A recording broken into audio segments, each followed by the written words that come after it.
Alright, so I'm taking a little video here of this sleigh project. This is a Massey Harris number 12 sleigh. Whether you can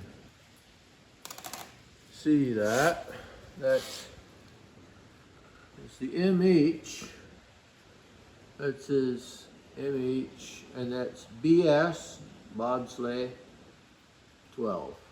It's a number 12 bobsleigh. So this is a follow-up video to the video I did when I just got it in, before I'd done any work on it.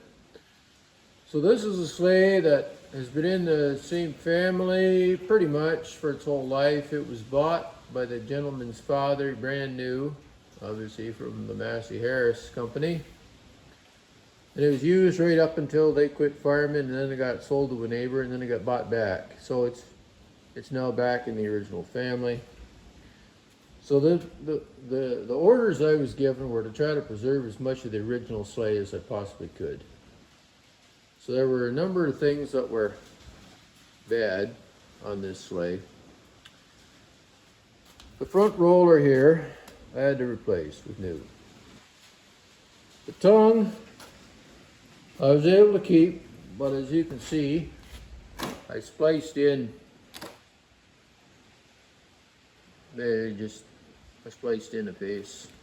This piece here is like a little L-shaped piece. And then this little here, the filler space where the deepener goes on. The tongue's upside down. It's just sitting here upside down because he wanted it just sealed up with oil. Didn't want it repainted, just sealed up with used motor oil. So that's the tongue. This is the rear set of bunks. It was just left as is. I did a little bit of reinforcement here. You can see I put some heavy duty construction GRK screws through. It was splitting, but the wood is solid. It's just splitting from drying out in its old age. So the front, right here, I had to replace this. Underneath the swivel plate, I had to replace that piece of wood right there. Just a piece of 1 inch, 8 inches wide by 16 inches long. It was completely gone, rotted out. So I had to do that, take that off, then re-rivet that on. So that's that. This front, it's perfectly sound, nothing wrong with it. So what I was working on today is this. So this is the rear roller. It was hit and miss whether we save it or not. So I decided it had enough, it seems solid, you know, it still had a little bit of a ring to the wood. So what I had to do was I had to shrink down the bands. You just basically slice out a small section according to what you need, weld them back together, and then you heat them up and you pound them on, and then they're on.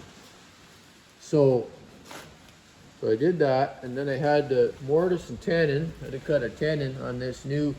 This was completely missing. I think it was completely rotted out because it showed up here in my yard with no tongue. This is the short tongue. It's 48 inches long for the rear set.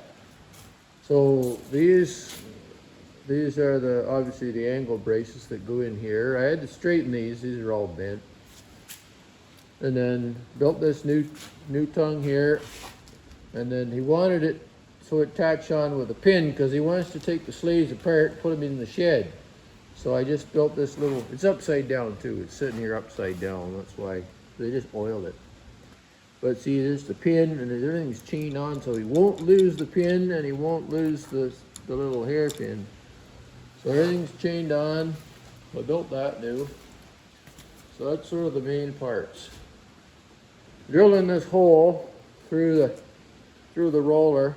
Some of them have just a dadoed groove. This one was drilled right through, and I wanted to keep it original, so I had to drill right through there. I have a special drill bit that I made up for doing this. It's a 15/16 drill bit. Welded to a piece of 36-inch shirted rod. I don't know if you can see it. Right there. It's a drill bit welded onto a 36-inch piece of 1/2-inch rod. Took about an hour to drill it. So, the big problem I have with this sleigh, he provided the runners. These are the runners that he provided. And they look, from a distance, they look fine. You look at these runners, I got them sitting here. He band-sawed them out, or had them band-sawed out.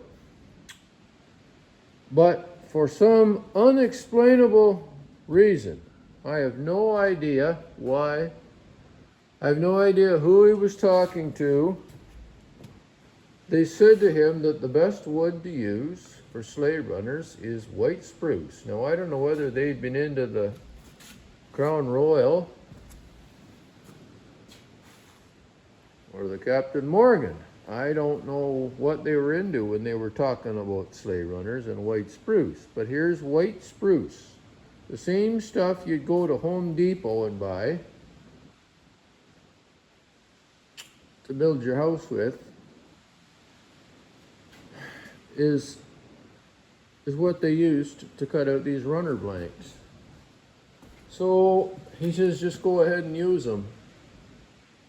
So I'm very reluctant to do it, but it's his own sleigh and he can do whatever he wants. But I said, well, I hope you never plan on pulling anything heavy with this. He says, no, I'm just going to tow my grandkids around or whatever.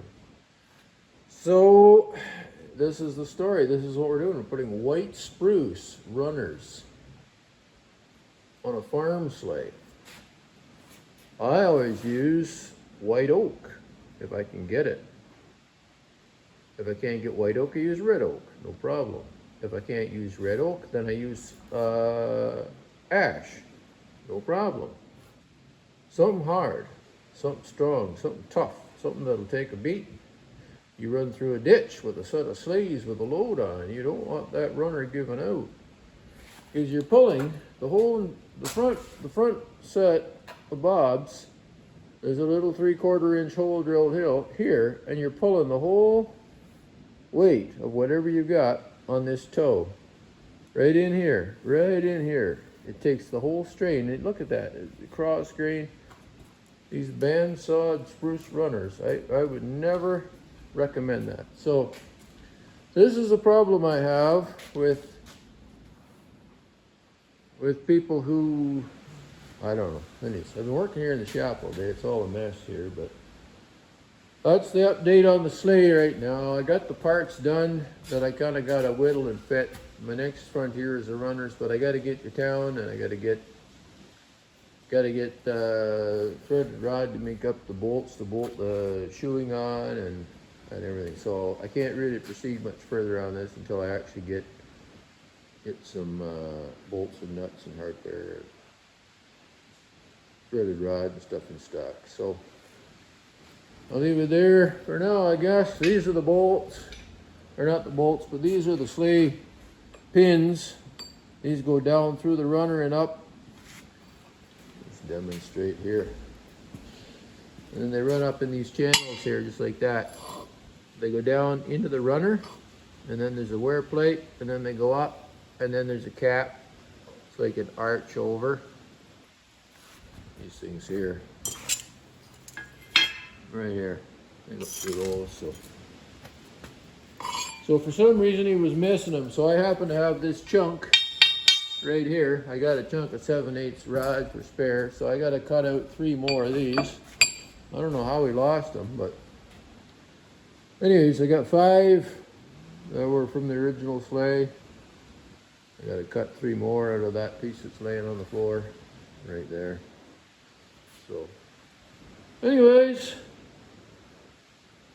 I'll sign off for now. Take care.